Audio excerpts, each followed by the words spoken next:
he has decided that my beard over the last couple of weeks is like a coat of fur. Good organisations, they say you don't have jobs to do, you have responsibilities. And this is Romeo's responsibility that he said, I'll step up on this. Hey everyone. Hey everyone. It's me, Luke Stickels, and what an honour it is to be part of this big stream to celebrate National Volunteer Week put on by Volunteering Victoria. It's a real honour, and I want to acknowledge that I'm recording this on the stolen lands of the Wurundjeri, Boonwurrung and Woiwurrung people. I want to acknowledge elders past, present and future from those communities, families from those communities.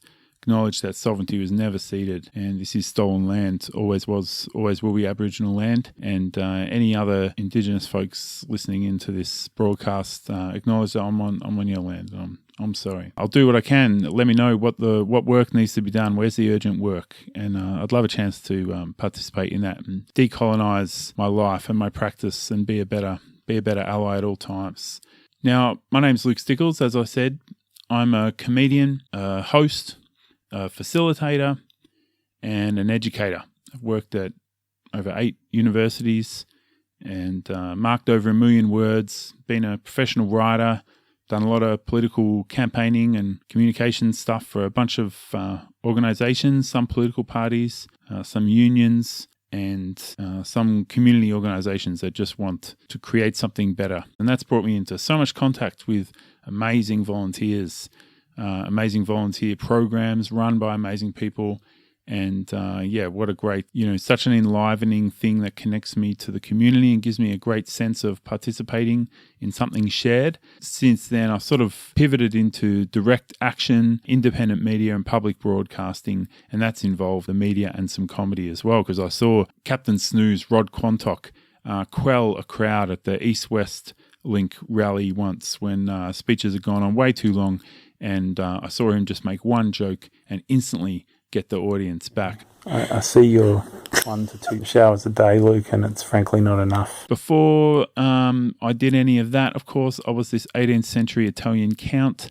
And before that, I was clearly this pretty 15th century French trans woman hoping to marry out of her terrible lot. So if you remember Dawson and Pacey from Dawson's Creek, what would happen if you pushed their features together on the same face. I do have an actual disability though, Ehlers-Danlos syndrome. So I'm in lots of pain, lots of surgeries, lots of bit of a foggy brain sometimes. And if you've been wondering what that background is, dissatisfunctional has just been my brand. Does what it says on the tin. For some reason, just seeing Tony Abbott block a punch with his face on his scholarship makes me feel like things might be okay. No one is the suppository of all wisdom. Volunteering has introduced me to so many not quite able-bodied comrades who I've been so inspired by. One of them inspired me to make this Facebook reaction emoji. So far, I haven't been successful in getting Zuckerberg to include it in the range of options of reactions. I'm sure you'd agree. We truly need something like this to capture the complexity of life that gets posted there, which thank God we've got in this strange time. Volunteering can go in so many directions, can't it? Some of you might be into providing care to animals, and good on you if that's you. Then again, these lads are helping this very stout-hearted woman cross the road, and isn't that wonderful? Once I volunteered to be a part of this press conference during the Paris Climate Talks in Canberra, and you can see here that I've also done some volunteering with the Federal Police in the ACT here. For some reason, politics can be very confronting, I'll be the first to admit.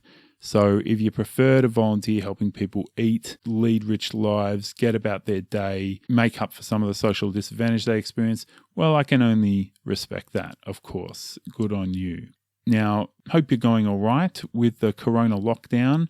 Here I am with the last eggs, reaching back into that fledgling jock moron persona that I used to so well have. Yeah, I hope you're keeping safe, and I hope you're prioritizing people in your life who give you energy, make you feel good, keeping up with them. It's very weird to have everything being communicated at 2 meters on some walk in a park surrounded by other people, ironically, or to just funnel everything into a phone conversation, a text chat, or a live, webinar, WebEx kind of vibe, isn't it? You can't roll out your plan, but don't worry, because you've realized My plan was terrible. Someone out there is about to enter their Pomeranian in a dogfighting tournament to solve their loan shark issues from all the international cruises they were going to buy, but not anymore. Now that person, bless them, staying inside, watching Netflix and Stan, and walking their dog around the block at a safe distance from everybody. I guess you can already tell I'm a pretty political person and my comedy's pretty political, but don't worry, I'm still straddling different groups in my life.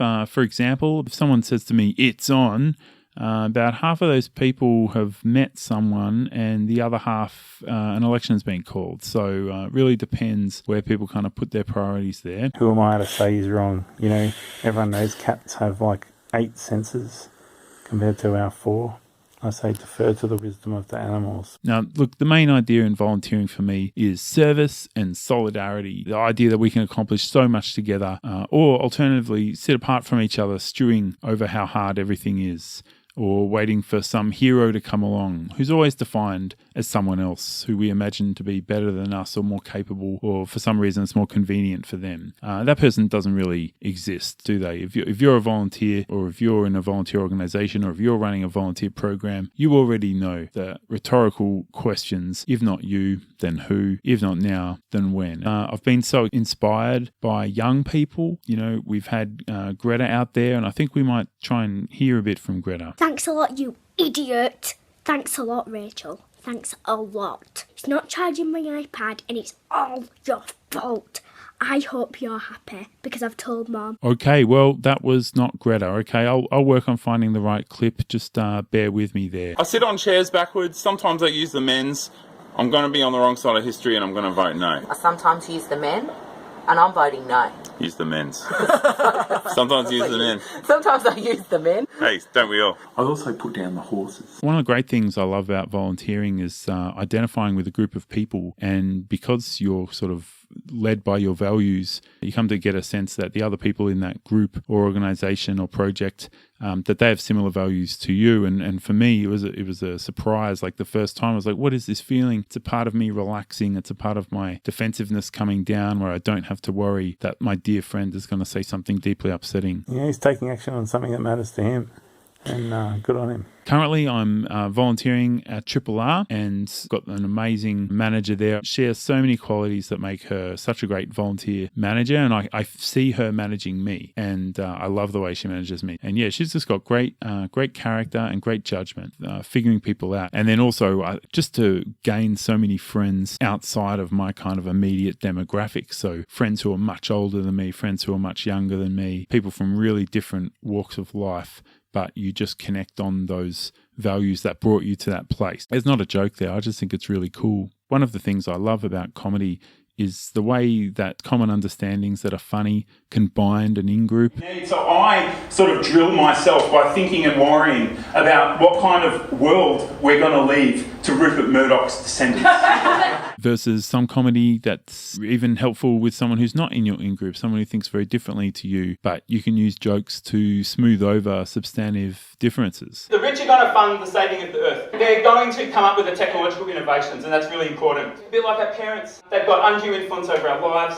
They kind of act like children evermore, and they're completely detached from reality, so they're very similar. I am always so humbled by everyone's story and the kind of the strong character that people bring. I wanted to create a podcast that would honor that everyone has earned their opinion already. There's no great threshold that people need to be meeting in order to qualify to have an opinion. When I was doing political campaigning, that was also a really strong ethic that, regular people, just by virtue of living in the society that we live in every day, people's views are worthwhile and important. There's a real kind of egalitarian appreciation of everyone's experience and everyone's story. So that's what I've tried to really cultivate in the podcast. So what I've learned from volunteering is about the kind of longevity, creativity, intelligence, and patience that people bring. So the impolite people who are very good people, whereas polite people aren't always as good as you want them to be. The courage that people bring and the kind of the clarity of this is what I want to do with my time. I think that's so wonderful. Volunteering for me is people ultimately voting with their feet and turning up. Make sure you're talking to each other. Make sure that your ideas get better because you're talking to each other. We really are greater than the sum of our parts. parts, and that might be the thing I love best. It's got strong values when it comes to